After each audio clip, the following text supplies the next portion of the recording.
So, The Big Lebowski was set in the 1990s, and the director did a really great job at letting us know this by the different decor that was used throughout the film, all the fine details that were put into each scene, like the pager on, his shirt and the different Coke cans and stuff.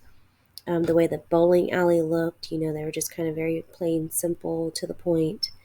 The neon signs definitely helped give that 90s vibe.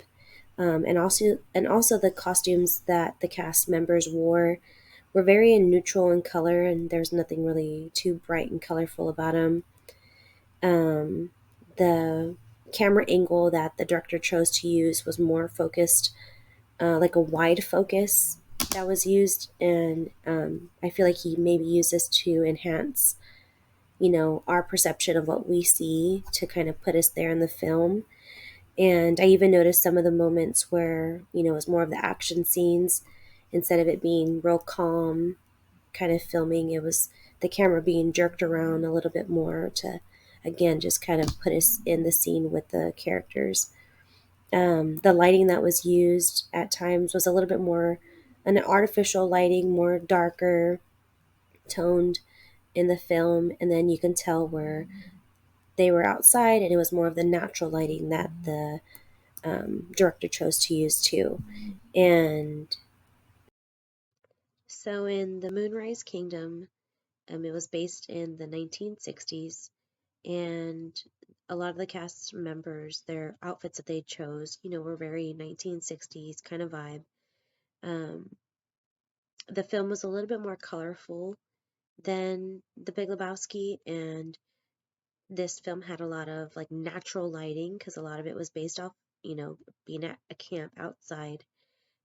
But there was also some like yellow, orangey kind of undertones whenever they would go into different scenes throughout the house. And I just noticed like whenever they were in the house, like the house was always like in perfect condition. Everything was always like in place.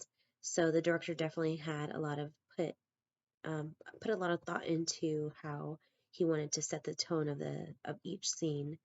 Um, for the camera, it was heavily focused on a center framing and zoomed into the characters to give us like their point of view. And there was always a like pauses here and there to kind of get us thinking about, what was going to happen next. So I chose The Big Lebowski simply based off of the feeling that I got when watching it. It just kind of took me back to the 90s and the early 90s and just all the movies that I used to watch whenever I was younger. A lot of the movies were just kind of cut and dry.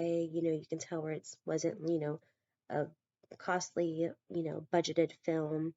And during the different scenes, there was no like real kind of smoothness to it. It was just kind of on to the next scene. Um, and again, just growing up with these kinds of films in the early 90s is the reason why I would have chosen this over the Moonrise Kingdom. In this next clip, I show where I just thought it was a really cool way that the director put us in the scene, like behind the bowling ball, as it's going towards the bowling pin. So here it is.